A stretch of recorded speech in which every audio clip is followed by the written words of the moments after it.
Доброе утро, дорогие друзья! Я хотел у вас спросить, а чего это вы так шаурму любите?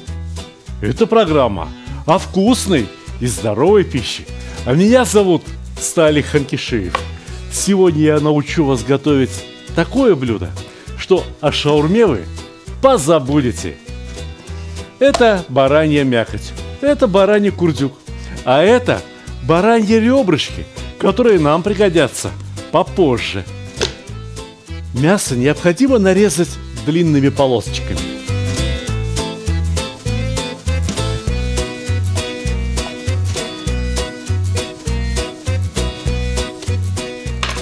Эти длинные полоски мяса разложите на доске, возьмите в руки молоток и как следует их отбейте.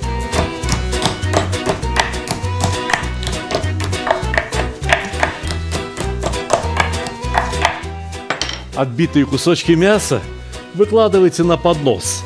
Необходимо заполнить весь поднос таким мясом.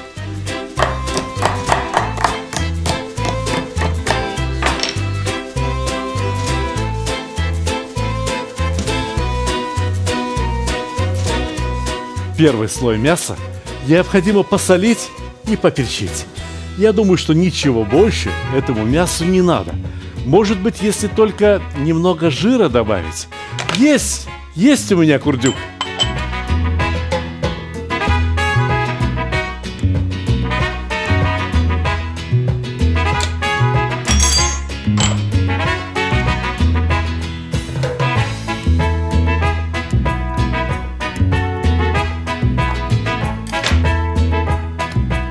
Курдюк отрезайте тоненькими ломтями и выкладывайте.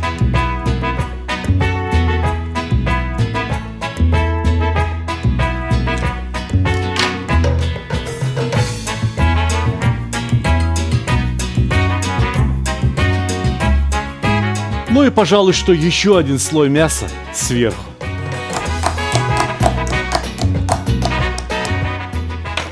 Прежде чем выкладывать второй слой мяса, еще раз посолить и поперчить, потому что сквозь сало та соль, перец, на это мясо не пройдет.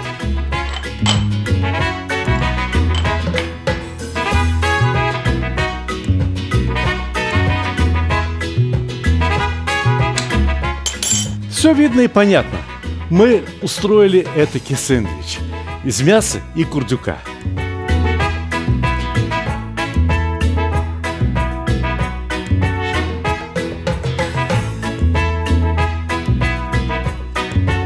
Вот это все будущее мясное изделие убираем в пакетик и в морозильник. Хотя бы минут на 30, чтобы мясо застыло.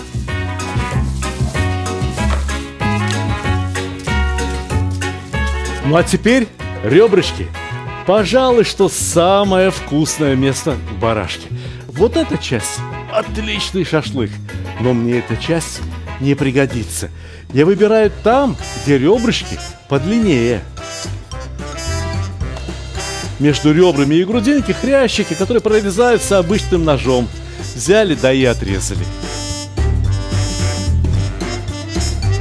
Вот эти ребрышки – то, что мне надо. А понадобится, может быть, 2, а может быть, 4 штучки.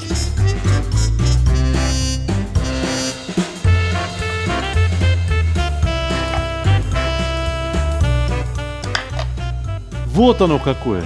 Здесь мясо-то всего ничего. Но мне надо примериться к сковородке. Сколько от этого ребра поместится на сковородке для цыплят табака? Батюшки, все помещается. Пусть все и остается.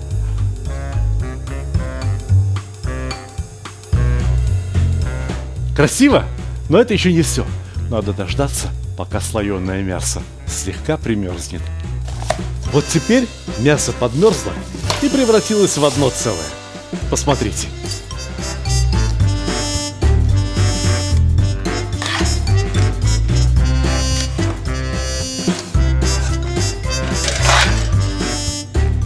Обратите внимание на толщину ребрышек. Мясо будем нарезать полосками, примерно такой же толщиной, как ребрышки.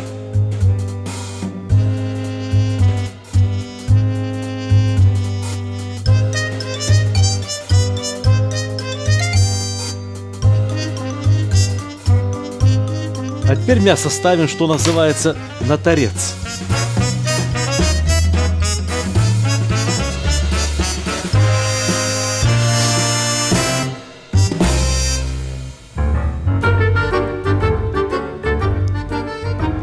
Еще одно ребрышко в качестве арматуры с этой стороны. И теперь все пронзаем шпажками для шашлыка, чтобы у нас получилась единая целая конструкция.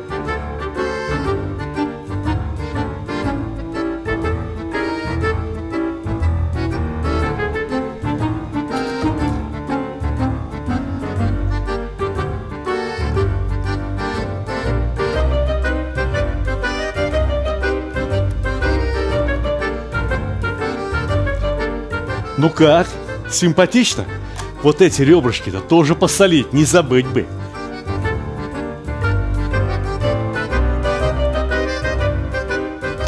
И все то же самое со второй порцией.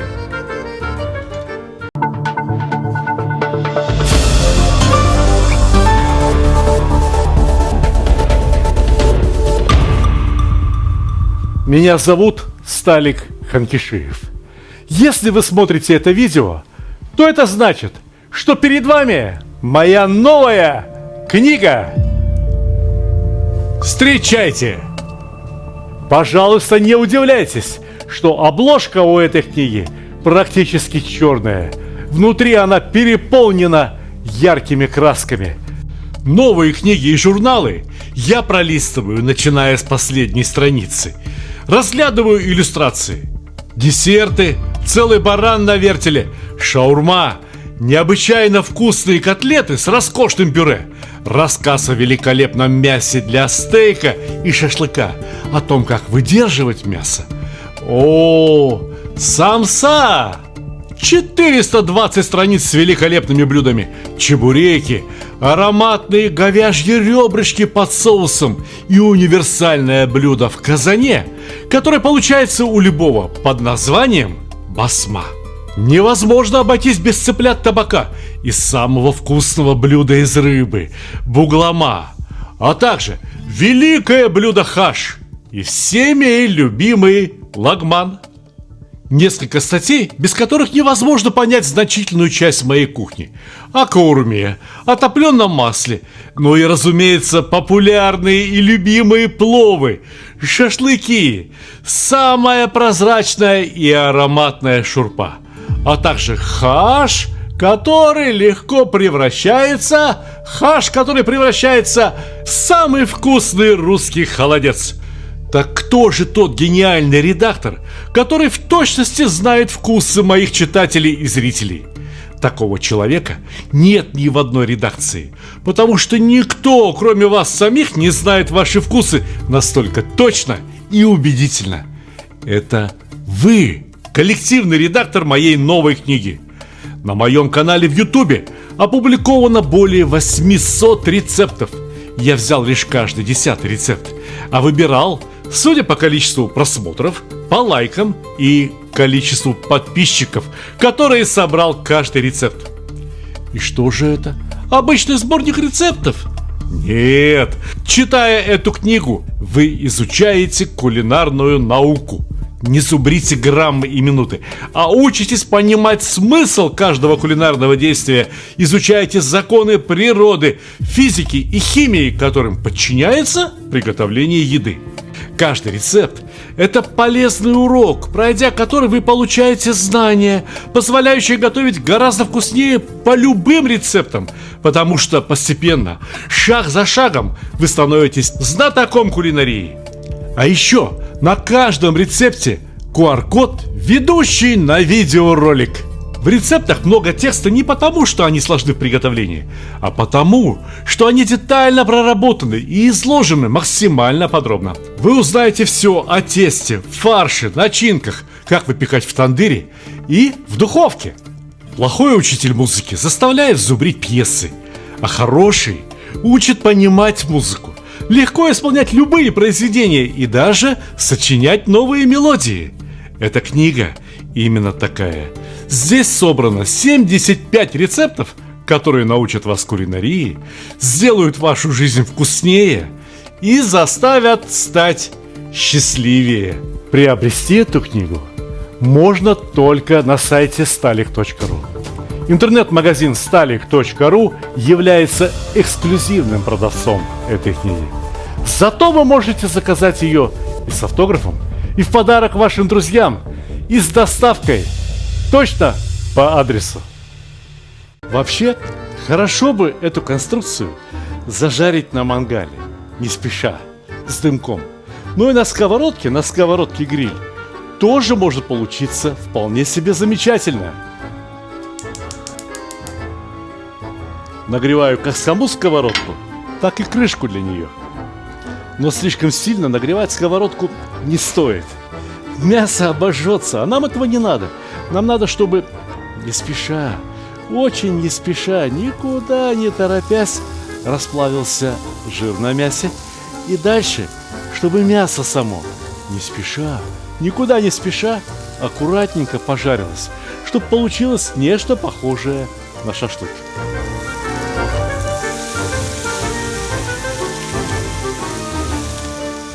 Видали, как задымило? Знаете, как зазвучало?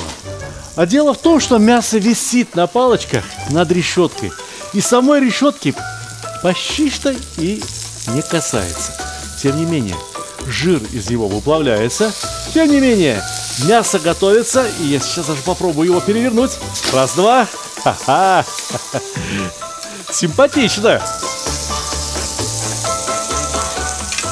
И еще раз накрываем крышку.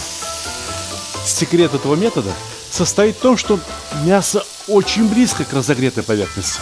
Сковородка разогрета, я думаю, примерно до градусов 300, иначе бы такого дыма не было.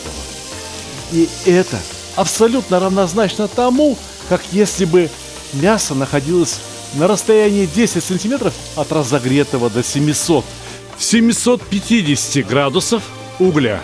Да, сейчас пахнет настоящим шашлыком.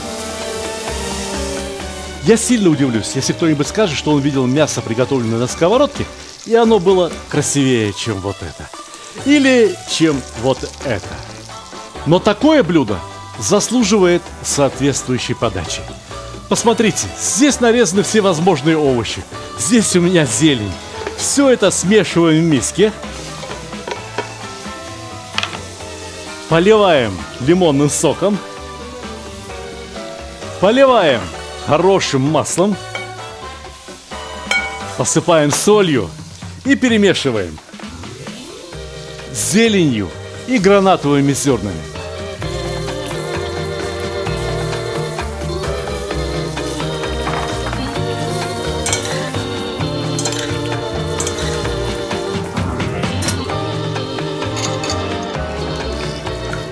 Хорошо поджаренное мясо, пожалуй, что можно и снять.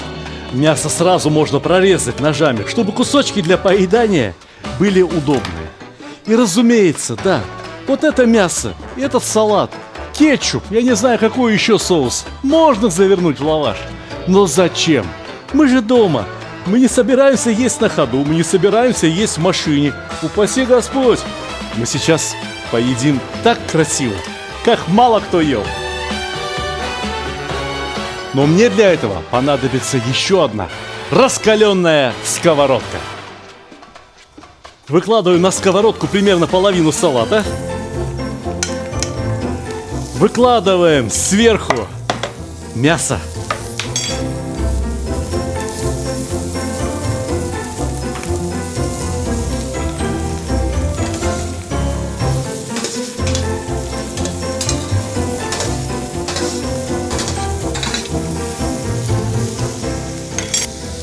Поверх мяса маленькую, совсем маленькую рюмочку приличного, весьма пристойного коньяка.